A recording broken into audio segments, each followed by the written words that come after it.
कल हम लोगों ने संवेग संरक्षण का सिद्धांत पढ़ा था ना, उसी का डेरिवेशन भी किया था। टक्कर से पहले का संवेग बराबर टक्कर के बाद का संवेग।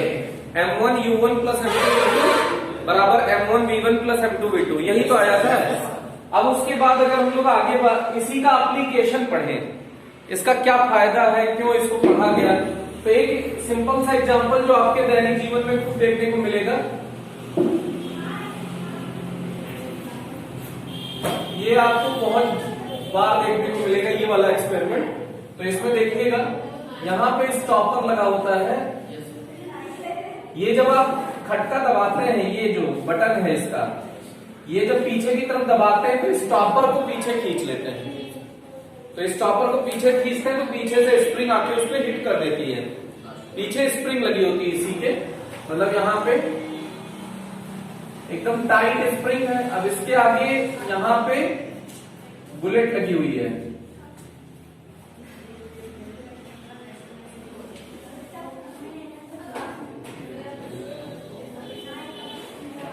ये क्या लगी हुई है? बुलेट। जैसे ही स्टॉपर आप हटाते हैं, स्प्रिंग सडनली, ये बुलेट थोड़ी सी आगे लगी हुई है, एकदम हमने स्टॉपर के पास लगा दिया।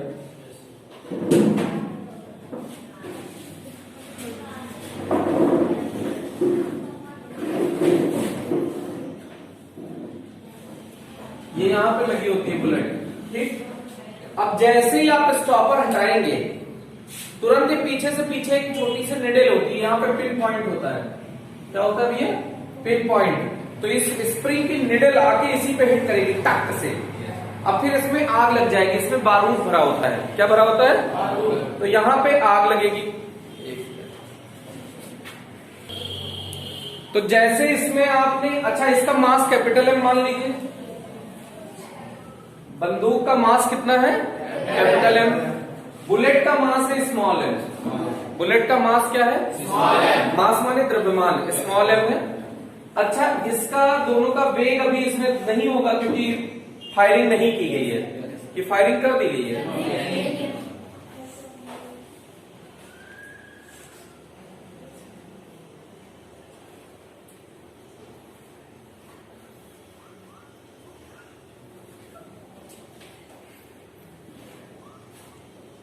अब यहां पे ये फायरिंग हो गई है, तो ये बुलेट यहां से निकल गई है।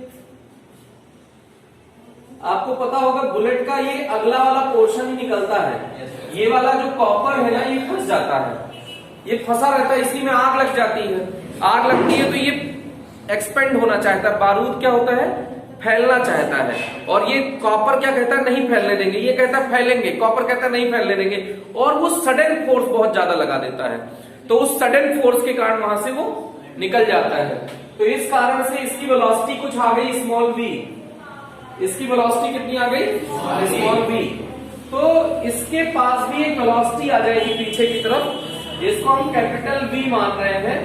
इसी को प्रतिक्रिया वेग बोलते हैं। बंदूक के लिए एक स्पेशल वर्ड यूज होता है, रिकॉइल वेलोसिटी। इंग्लिश में इसके लिए एक स्पेशल वर्ड होता है, ये क्या होता है? Recoil velocity. और ये वर्ड किसी के लिए नहीं यूज हो रहा है,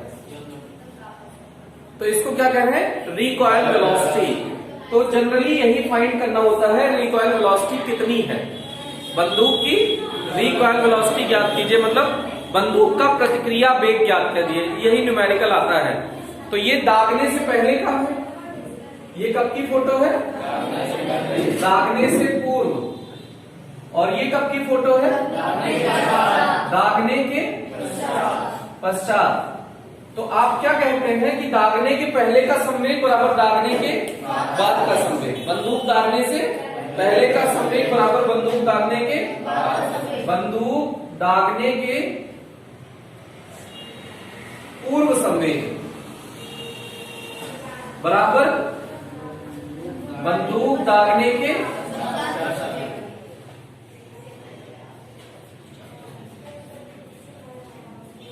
ये होगा कि नहीं होगा भाई? इसमें कोई शक नहीं होगा। बंदूक दागने से पहले का संवेग, पहले फॉर्मूला लगा दीजिए, m1u1 प्लस m2u2 बराबर m1v1 प्लस m2v2। इसका प्रारंभिक वेग बंदूक का कितना है? पहले बंदूक का द्रव्यमान कितना है? Capital M. और बंदूक का प्रारंभिक वेग कितना है? 0। अभी दागा नहीं गया है, तो बंदूक का प्रारंभिक वेग कितना है? 0। वो गोली का द्रव्यमान कितना है? Small m. गोली का वेग कितना है? 0। गोली का वेग कितना है? 0। इतने में कोई डाउट नहीं है ना? ये दागने के पहले का सीन है। अब दागने के पश्चात देखिएगा, बंदूक का द्रव्यमान कैपिटल एम, बंदूक का वेग कितना है? V प्लस गोली का द्रव्यमान, गोली का वेग स्मॉल v। ये समझ में आया? अब उसके बाद देखिएगा, इसको इधर जब लाएंगे तो ये क्या हो जाएगा? mv बराबर माइनस mv हो जाएगा कि नहीं? नहीं समझ में आया? इस mv को इधर ले आएंगे तो प्लस का माइनस हो जाएगा ना? ये 0 0 हो जाएंगे दोनों। Yes sir. आ रहा है कि नहीं आ रहा है? फर्जी मत बोलना, नहीं समझ में आएगा मना कर देना। सब मुंह आया है? ध्यान क्या है बेटा? नहीं, रिकॉइल वेलोसिटी आपको निकालनी है, तो रिकॉइल वेलोसिटी क्या होगा भैया? Capital V। रिकॉइल वेलोसिटी क्या होगा? Capital V equals minus m upon capital M into small v। इतना समझ में आया कि नहीं आया? आया ना? तो इसमें आपको ये यहाँ ऋणात्मक चिन्ह क्या प्रदर्शित करता है? ऋणात्मक चिन्ह ये प्रदर्शित करता है कि गोली चलने के बंदूक विपरीत दिशा में जाएगी। ऋणात्मक चिन्ह क्या प्रदर्शित करता है? गोली चलने के विपरीत दिशा में बंदूक जाएगी, मतलब उसकी रिकॉइल वेलोसिटी जो है, प्रतिक्रिया वेग जो है, वो विपरीत दिशा में होगा। और माइनस का कोई अर्थ नहीं है यहाँ पे। ठीक। दूसरी बात, ये जब वेग आपने देखा है, इसको अगर देखिए ध्यान से, अलग से बता रहे हैं, अगर ये ऋणात्मक को हटा दिया जाए तो ये बुलेट का द्रव्यमान जितना ज्यादा होगा वेग उतना ही ज्यादा होगा। मतलब अगर बुलेट, ये स्मॉल एम किसका द्रव्यमान है? बुलेट का। तो बुलेट जितनी भारी लोगे द्रव्यमान उतना ही, वो सॉरी प्रतिक्रिया वेग उतना ही ज्यादा होगा, इसीलिए इतनी बड़ी बुलेट नहीं लेते हैं। बुलेट का साइज कम रखने की कोशिश होती है। पहली बात समझ में आई? ये क्या है भैया? कैपिटल एम किसका द्रव्यमान है? बंदूक का द्रव्यमान ज्यादा होगा तो प्रतिक्रिया वेग कम होगा, इसीलिए बंदूक कैसी रखी जाती है? भारी की हल्की? भारी रखी जाती है कि वो पीछे ना उड़ जाए, नहीं तो पता चले जिस वेग से गोली जा रही है उस वेग से तुम भी चले जाओ पीछे ना। अगर इसको तुम स्पेस में, अंतरिक्ष में बंदूक दाग दो तो जिस वेग से गोली आगे जाएगी ना उसी वेग से तुम पीछे जाओगे, है ना? तो तुम भी जिससे टकराओगे या तो तुम उसको फाड़ दोगे या वो तुमको फाड़ देगा। जैसे मान लो किसी उल्का पिंड से टकरा गए तो तुम छितरा जाओगे, मिलेगा ही नहीं तुम्हारा अस्तित्व, क्योंकि तुम्हारा वेग क्या होगा? बंदूक का वेग, गोली का वेग होगा। सही बात है कि नहीं? तो ये कैपिटल है। अच्छा, स्मॉल v ये किसका वेग है? गोली का वेग। तो गोली को जितने ज्यादा वेग से दागना चाहोगे ना, इसका बंदूक का प्रतिक्रिया वेग उतना ही ज्यादा होगा। तो इस पे ये तो हम ज्यादा ही रखना चाहते हैं, तो प्रतिक्रिया वेग तो बढ़ना चाहेगा, लेकिन हम बंदूक का द्रव्यमान तो बढ़ा सकते हैं ना, इसीलिए बंदूक का द्रव्यमान ज्यादा लिया जाता है जिससे उसका प्रतिक्रिया वेग कम हो जाए। ये बात समझ में आई कि नहीं आई? अब ये इतना अगर सीन समझ में आ गया है तो इस पे न्यूमेरिकल आता है। न्यूमेरिकल में कुछ खास बात नहीं होती है, ये तीनों पता होता है, प्रतिक्रिया वेग निकालना होता है, खट से निकल जाएगा। लेकिन गड़बड़ी क्या होती है कि जो इसका द्रव्यमान दिया जाता है गोली का, ये गोली का द्रव्यमान मिलीग्राम में दिया जाता है। गोली का द्रव्यमान किस में दिया जाता है? जैसे ये गोली है 100 मिलीग्राम। अब बताओ 100 मिलीग्राम को पहले इसका बंदूक का दिया जाएगा किलोग्राम में, कि 20 किलो की बंदूक है, बंदूक का द्रव्यमान किस में दिया जाएगा? किलो में। तो बंदूक का किलो में, गोली का मिलीग्राम में। वेग इसका दिया जाएगा मीटर पर सेकंड में, तो 500 मीटर पर सेकंड है। तो इसका प्रतिक्रिया वेग आपको ज्ञात करना है। तो इसको देखो, सारे जितने भी डेटा दिए गए हैं सब एक पद्धति में होने चाहिए ना। एक पद्धति में होने चाहिए का मतलब चाहे एमकेएस में हो चाहे सीजीएस में हो। तो एमकेएस में सब लोगों को बदल लीजिए। तो एमकेएस में ये भी है, किलो में है, एमकेएस एमकेएस में ये भी है, मीटर पर सेकंड में है। अरे सही बात है ना, ये नहीं है एमकेएस में, तो इसको एमकेएस में बदलने के लिए इसको किस में बदलना पड़ेगा? ग्राम में बदलना पड़ेगा कि नहीं? बोलो भाई, ग्राम में बदलना पड़ेगा। तो इसको देखो, मिलीग्राम को पहले ग्राम में बदल लो तो 10 की घात -3 से गुणा कर देते हैं ना। तो 100 मिलीग्राम को ग्राम में बदलने के लिए 10 की घात -3 से गुणा किया, अभी भी किस में बदला? ग्राम में। अब 1 ग्राम को किलोग्राम में बदलने के लिए 10 की घात -3 से फिर गुणा कर देते हैं। ग्राम को किलोग्राम में बदलने के लिए तो 100 गुणा 10 की घात -3 है, ये ग्राम में है। ग्राम को किलोग्राम में बदलने के लिए 10 की घात -3 से फिर गुणा कर दीजिए, तो ये किलोग्राम में बदल गया। तो ये 10 की, ये 100 हो गया, 10 की घात -3, 10 की घात -3, तो 10 की घात +9 हो जाएगा। बोलो भैया, अच्छा ये जानते हैं, ठीक भाई। आधार समान हो तो गुणा में घातें जुड़ जाती हैं, आधार समान हो तो गुणा में घातें जुड़ जाती हैं। तो -3 -3 -6 की +6, माइनस प्लस नहीं होगा क्या? माइनस प्लस नहीं होगा क्या? हाँ जुड़ेगा, माइनस माइनस से प्लस तो हो जाएगा, लेकिन चिन्ह माइनस वाला ही रहेगा। ये बात समझ में आ रही है? क्यों राहुल भैया, कंफ्यूजन तो नहीं हो रहा है? इसमें किसी को डाउट नहीं है ना? अब ये किलोग्राम में बदल गया, अब सारा मान रखो क्या आंसर आ जाएगा। समझ में आया कि नहीं आया? तो ये इसमें कॉम्प्लिकेशन है, और कुछ इसमें खास बात नहीं है। सारा मान रखो, खट से आंसर मिल जाएगा। अरे ठीक है, इसी डेटा के आधार पर निकालो प्रतिक्रिया वेग, निकालो। डेटा दिया हुआ है सारा, प्रतिक्रिया वेग निकालो। अरे यार इधर देखो, माइनस छोड़ो, स्मॉल m कितना है? 10 की घात -4, सीधे सीधे रख दे। 10 की घात -4।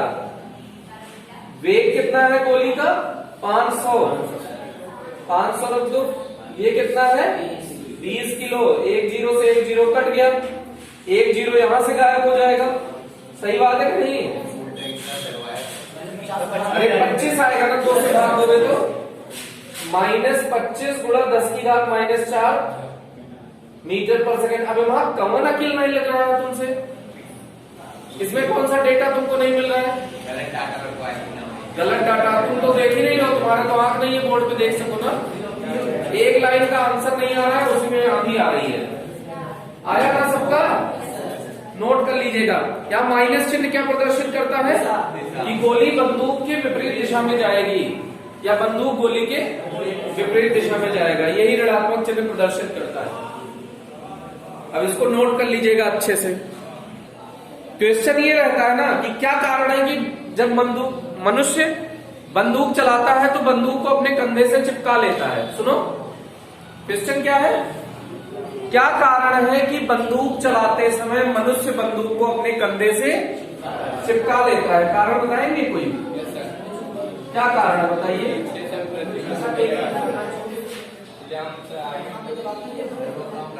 हाँ बगलिए में दबा ले वो कैसे ऐसा मन लग रहा है। टारगेट लगाते हैं सर, वो पीछे भी बैठ लेता है, जो मतलब ऊपर नीचे हो जाएगा तो इधर उधर चला जाएगा। अच्छा सर ज्यादा झटका तो सर कंधा उड़ सकता है, पीछे जा सकता है, तो इसलिए पहले कंधे चिपका लिए कि जरूर चला जाए ना। नहीं सर, मतलब फोर्स को देखिए कम करेगा। अच्छा कंधा फोर्स कम करेगा, सही बात है। तो बंदूकिया कंधे पे दाग लो ना, बहुत कम कर देगा फोर्स। क्यों चिपकाते हैं कंधे से? सारा डेटा आपके सामने, उसी से आंसर बोर्ड पे देखो गधों। V इक्वल्स क्या है? -m/M into V। जब आप बंदूक को कंधे से चिपकाते हैं तो आपका द्रव्यमान भी बंदूक के साथ जुड़ जाता है, तो द्रव्यमान नीचे वाला बहुत ज्यादा हो गया, तो प्रतिक्रिया वेग बहुत कम हो गया ना। नहीं आया? जब मनुष्य कंधे से बंदूक को चिपकाता है तो बंदूक और कंधा मिलकर एक द्रव्यमान हो जाते हैं, अर्थात बंदूक का द्रव्यमान बहुत बढ़ जाता है। अरे दोनों अलग अलग वस्तुएं, अगर हम कोई वस्तु है इसको चिपका लिए तो ये पूरा शरीर का ही तो वजन हो गया, इस वस्तु को अकेले तौल पाओगे अगर हमने चिपका लिया? इसको तोलना है तो हमको तोलिए, अगर हमारा वजन पता है तो घटाइए, तब इसका वजन पता चलेगा। हमने कहा इसको हमने चिपका लिया है, जैसे कर्ण कवच कुंडल चिपका लिए थे। अब ये थोड़ी है कि कवच कुंडल ऐसे मांग के ले लोगे ना, कोई कपड़ा थोड़ी था, बोलो उसको फाड़ फाड़ के निकाले थे। अरे सही बात है ना। तो मतलब अगर चिपका लिए बंदूक तो चिपका लिए तो बंदूक और कंधा मिलके एक हो गया ना, मतलब बंदूक और आपका शरीर मिलकर एक द्रव्यमान बन गया। तो द्रव्यमान बहुत ज्यादा बढ़ गया ना, बोलो द्रव्यमान बहुत ज्यादा बढ़ गया तो प्रतिक्रिया वेग घट गया ना। तो प्रतिक्रिया वेग को घटाने के लिए मनुष्य कंधे से बंदूक को चिपका लेता है, टारगेट मिसमैच होने के लिए नहीं। बंदूक कंधे से चिपकाओगे तो टारगेट मिसमैच होने का चांस उल्टा बढ़ जाता है, देखने में दिक्कत नहीं आएगी। अगर नहीं तो यहां से देखना हो तो सही दिखेगा, लेकिन पेट पे लगाओगे तो पेट फाड़ सकता है। सही बात है कि नहीं है? और अगर कहीं सीने पे लगा लिए तो रिब्स टूट सकती हैं। कंधे में फ्लेक्सिबिलिटी है, इसलिए कंधे से चिपका लिया जाता है ना। इतना समझ में आया कि नहीं आया? कुछ लोग कह रहे हैं बगल में दबा लिया जाता है। जानो लड़की है मार्केटिंग करने जा रही है, पर्स ले ली है, चिपका ली है। ऐसी जवाब देंगे। पुली ब्लॉक सिस्टम,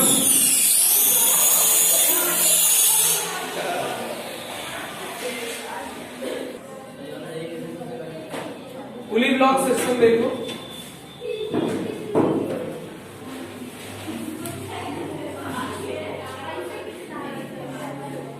पुली ब्लॉक सिस्टम आपने देखा होगा। पुली ब्लॉक, ये पुली का तो सिस्टम देख ही रखा होगा। कुएं में बाल्टी से खींच रहे तो उसमें पुली लगी होती है, झिरनी जिसको कहते हो ना। क्या कहते हो? झिरनी नहीं, झिरनी क्या कहते हैं? झिरनी। ये पुली हो गया, ये क्या हो गया? पुली है बैल, क्या ये पुली। और इसके ऊपर ये रस्सी है, डोरी, ऐसे इसके ऊपर भी ये डोरी है। ये समझ में आया कि नहीं आया? अब इसके बाद यहां से ये किसी चीज से हैंग कर दी गई है। इसको पढ़ने के पीछे रीजन ये है कि जितने भी सिस्टम है हमारे पास, सब में यही सिस्टम आगे आप देखेंगे। जैसे जितनी भी मशीनें काम करती हैं, जितने भी मशीनरी वर्क है, उसमें पुली ब्लॉक का ही काम रहता है, पुली का काम रहता है। जैसे आप इंजन चलाते हैं तो उसमें पट्टा लगा देते हैं ना एक, उस पट्टे से एनर्जी दूसरे मशीन पे ट्रांसफर होती है। तो इसको देखिएगा, यहां से अगर हमने एक ब्लॉक लगा दिया और यहां से एक ब्लॉक लगा दिया, इसका द्रव्यमान m1 है, इसका द्रव्यमान m2 है। तो इससे आप क्या करते हैं? एनर्जी ट्रांसफर करते हैं एक मशीन से दूसरे मशीन में। जैसे आप पट्टा लगाए, इंजन चलाए, पट्टा लगाए, उसमें पंपिंग सेट में लगा दिया, वहां से पानी निकलने लगा। या आप चारा काटने की मशीन होती है, उसमें एक मशीन को घुमाया, उससे पट्टा लगा के दूसरे मशीन पे पहुंचा दिया, वहां वो नाचने लगता है ना, वहां एनर्जी ट्रांसफर होती है। तो ये एक, अब जैसे बहुत बड़े कारखाने में आप चले जाएंगे तो ऐसे पट्टे के ऊपर पट्टा, बहुत सारे पट्टे रहते हैं, एक एक मशीन, बहुत बड़ी मशीन रहती है, उसी से पूरे कारखाने में एनर्जी ट्रांसफर करने के लिए सिस्टम बनाया जाता है। ठीक है, उसमें बहुत चौड़े चौड़े पट्टे, बड़े बड़े पट्टे ऐसे लगे होते हैं, बहुत सारे पट्टे।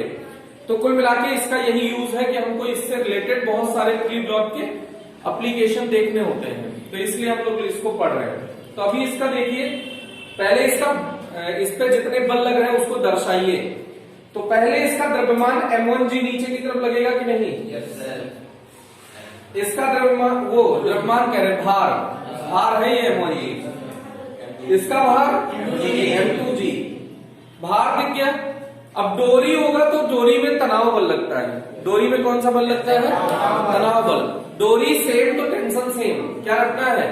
डोरी सेम तो टेंशन सेम, मतलब एक रस्सी में एक प्रकार का तनाव बल लगेगा। ये एक्चुअल में द्रव्यमान रहित रस्सी है। कैसी रस्सी है?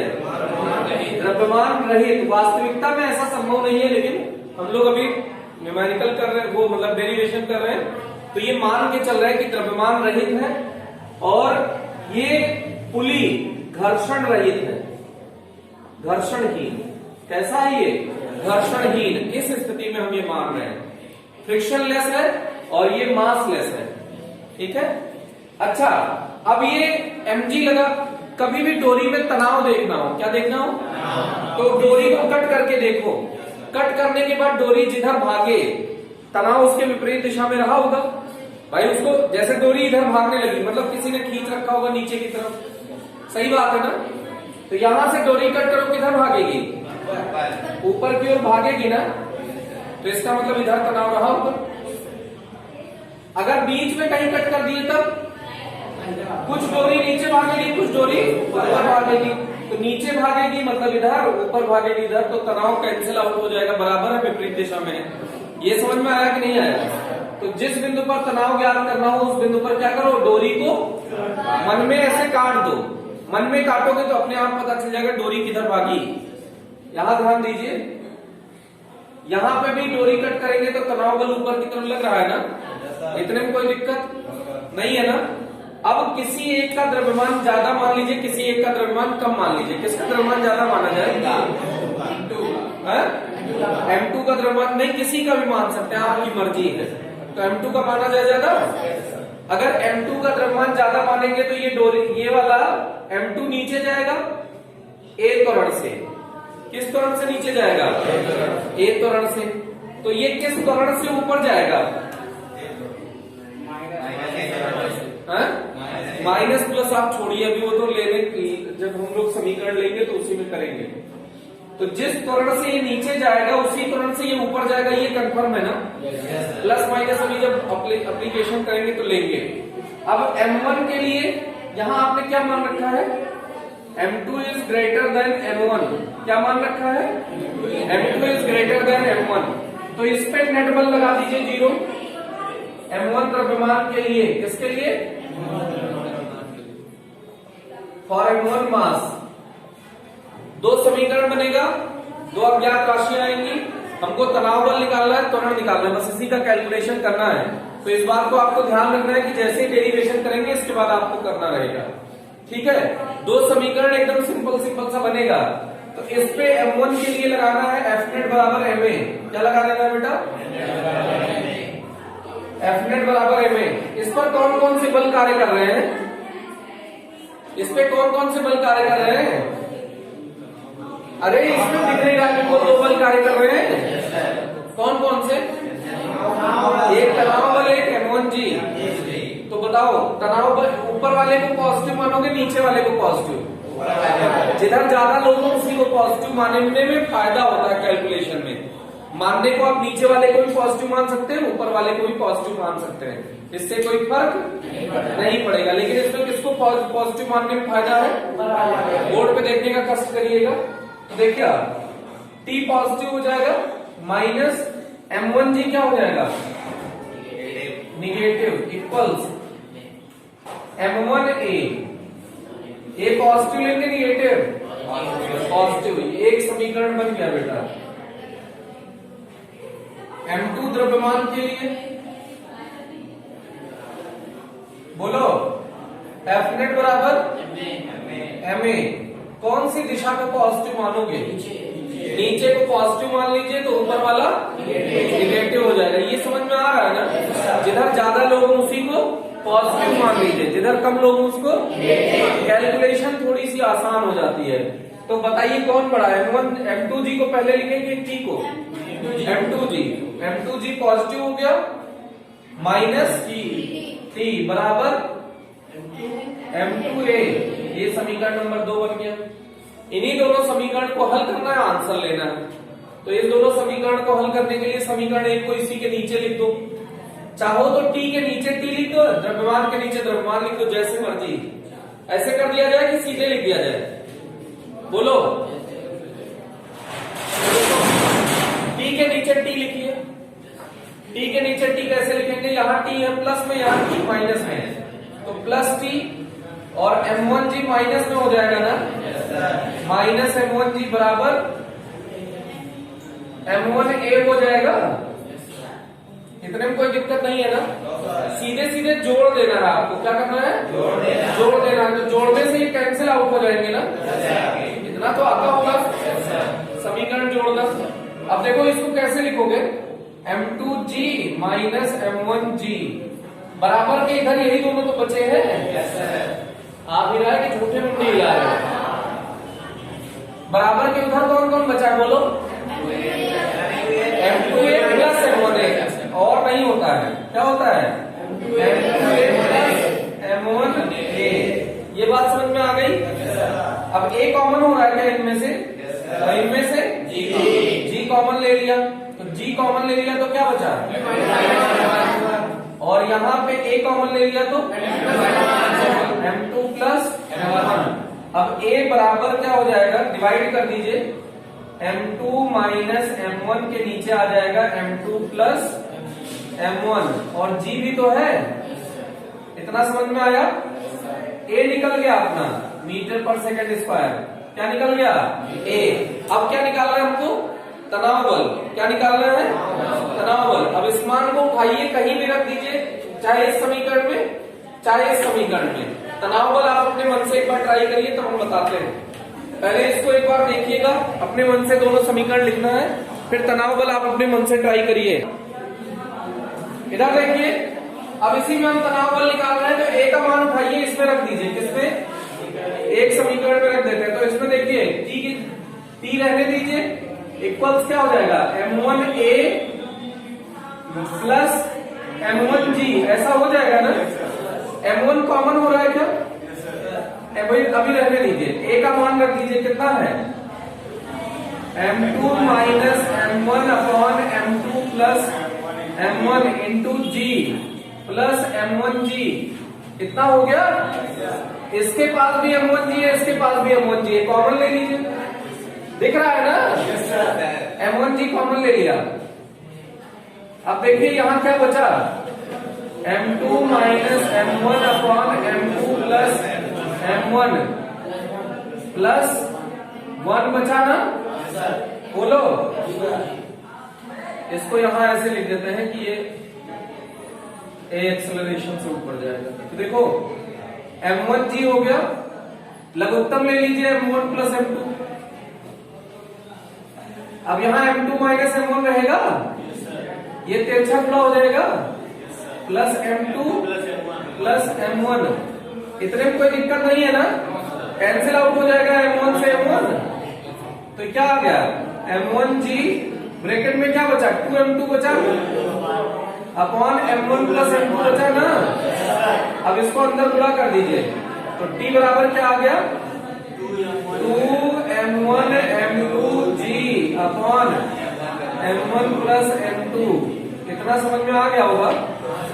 ये हो गया तनाव। मात्रक क्या हो जाएगा? न्यूटन।